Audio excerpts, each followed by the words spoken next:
शूद्र के रूप में, ब्राह्मण के रूप में, ओबीसी के रूप में बांटते जा रहे हैं, इस विकारों से, इस मन के क्षुद्र भावनाओं से ऊपर उठ करके केवल दो रूप में आए, जिसको स्वामी और सेवक कहते हैं, गुरु और शिष्य कहते हैं, और इन दोनों का उतना ही आदर है, उतना ही सम्मान है।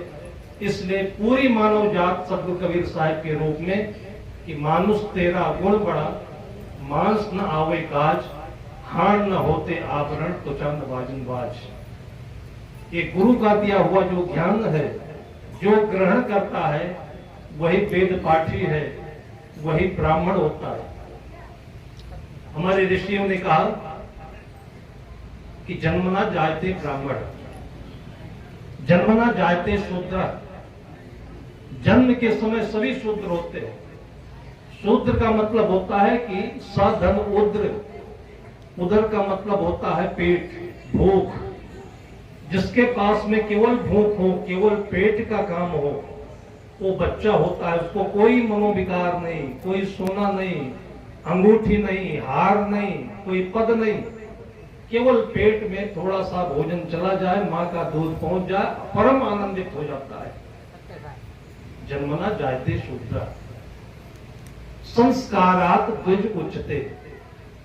जब बच्चा थोड़ा सा बड़ा होता है तो फिर उसको कपड़ा भी चाहिए, थोड़ी जिम्मेदारी भी चाहिए, कुछ संस्कार भी चाहिए, ज्ञान भी चाहिए। उसके लिए जब उसको विद्यालय में प्रवेश कराने के लिए एक संस्कार दिया जाता है तो उसका दूसरा जन्म होता है, उसको द्विज कहते हैं।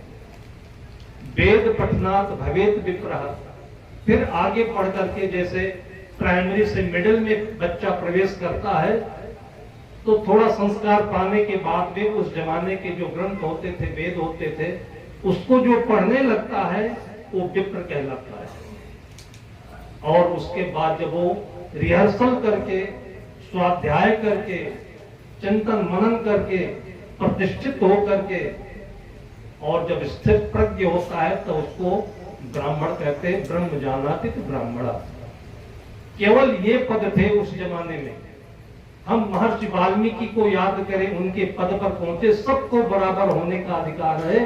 कोई भी व्यक्ति अपने को ओबीसी नहीं कहे, शूद्र नहीं कहे, दलित नहीं कहे, सभी ब्राह्मणत्व को प्राप्त करे। ये आज गुरु महिमा का सबसे बड़ा वरदान है। ये वरदान सबको प्राप्त हो। और यहाँ पर हमारे सामने आज बहुत अद्भुत व्यक्तित्व हैं। हम लोग समझते हैं कि कुर्सी पर बैठ करके आईएएस अफसर हैं, ऊंचे हैं, बड़े हैं, लेकिन वो एक सबकी आत्मा बनकर के हमारे सामने जो बैठे हुए हैं। हमारे एसडीएम साहब भी हैं, हमारे डीएम साहब भी हैं, अपने जीवन में साधना भी करते हैं, कर्म भी करते हैं। दोनों का कैसे समन्वय होता है, इसके बारे में संत गुरुजनों की बातें वाणी आप लोग सुनते ही रहते हैं। बड़ा अच्छा अवसर है। आज हमें एक सुंदर दोहन करने का समय मिला हुआ है ज्ञान के। हम निवेदन करते हैं अपने श्री एसडीएम साहब जी से कि अपने जीवन के अध्यात्म और कर्म क्षेत्र के अनुभवों से हम लोगों को लाभ देने की कृपा करेंगे। श्री एसडीएम साहब।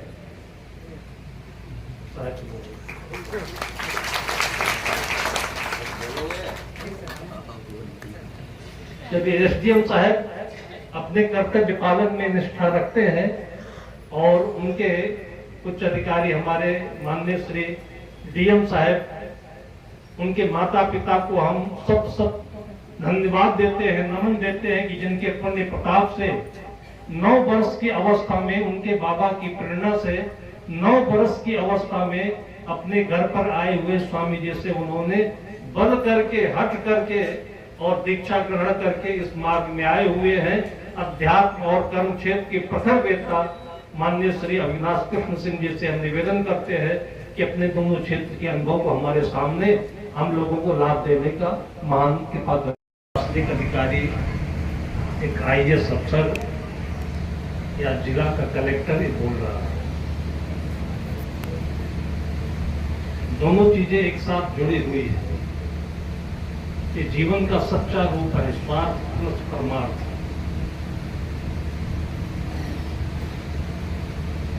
हम आप सभी अपने अपने कर्म क्षेत्र में कर्म के दिशाएं, रंग, आकार अलग अलग हो सकते हैं।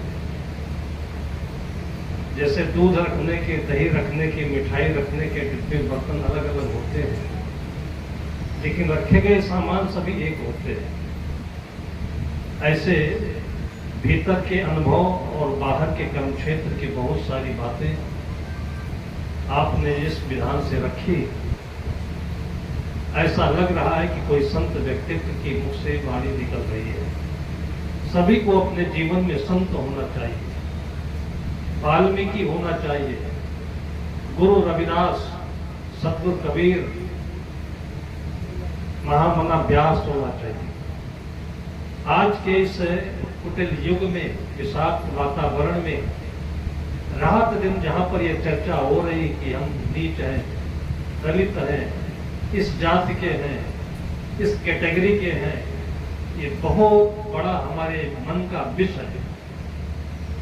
जब तक इन शब्दों में हम फंसे रहेंगे तब तक हम कहीं पहुंच जाए, कुछ भी पालें, लेकिन वो चीज नहीं मिल सकती जो वहीं बैठ करके अभी आप लोगों ने एक कलेक्टर के रूप में, डीएम के रूप में, प्रशासनिक अधिकारी के रूप में सरल भाषा में अपने जीवन को अनुभव से मिलाते हुए आप लोगों के सामने रखी।